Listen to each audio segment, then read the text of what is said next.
let's start with Lisa Ray.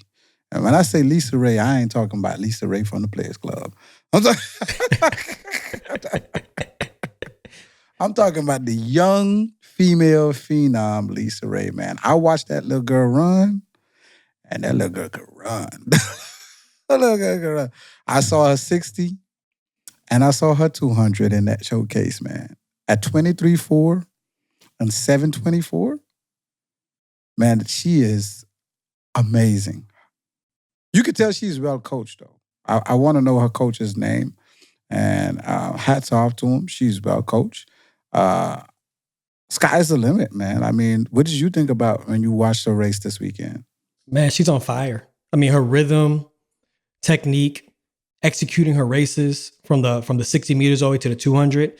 It's one of them situations when you see a runner understand what they're doing and they feel unstoppable. You know, like she's running that race. You can see in the 60, like she's dominant. She's commanding lead. She's not relinquishing the lead. She's not tying up at the end.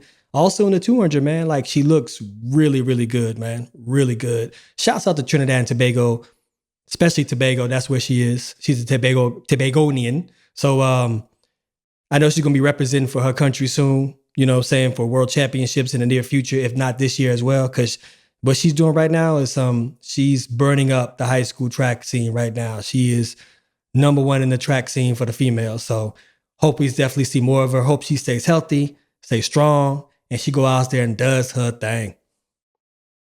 Shoot, we got, it's crazy, these young little females. So, Lisa Ray's in high school, if I'm not mistaken, correct? She's in high school. What grade is she in? I want to say she's a junior. Yeah. She's a junior. So, we got a middle schooler, man. This is crazy. I didn't even know. A middle schooler. Melanie, what's her name? I want to get her Doggett. name right. Doggett. Yeah. Melanie Doggett. And God Doggett. Listen, that girl, 7'4", 739, 7'3" at 14 years old. Now, I don't know. And I seen the size of the young lady. I don't know. Sky's the limit for these young kids. But are we getting too fast too early with I don't know.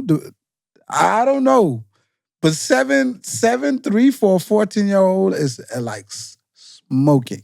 It is. And shout out to her track group, Major Impact. I know them. I know the coaches over there. Yeah, man. Are we watching the evolution of sprinters becoming faster from all the way from the bottom all the way to the top now? Is that what's happening here? You know what I'm saying? Is because you know how it happens. I think it's really the workouts, right? So you're getting these professional workouts that trickle down from the pros all the way down to the collegiates and then down to the high schoolers and then down to, you know what I'm saying, youth.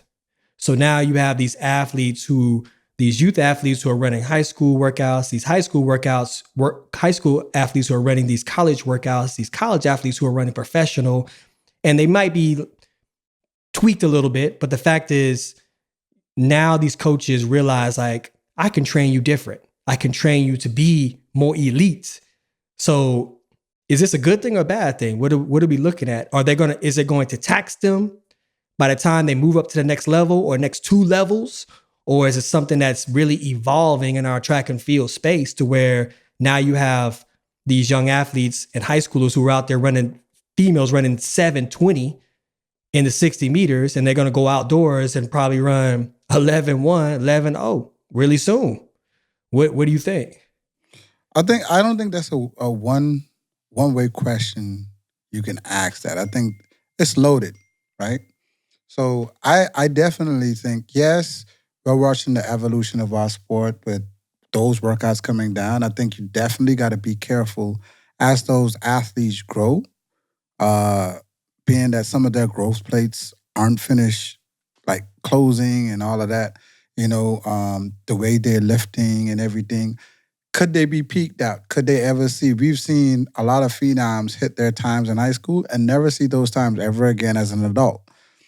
Did they get feed those workouts too early? Or if we're training them that way, we definitely have to train them that way mentally also.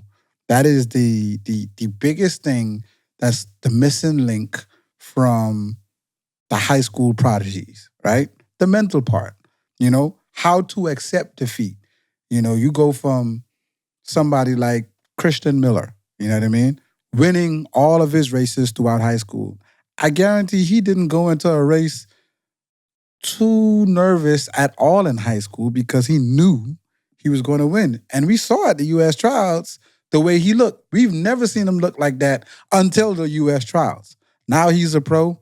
He'll be day in, day out against his caliber of athlete. What does that Christian Miller look like?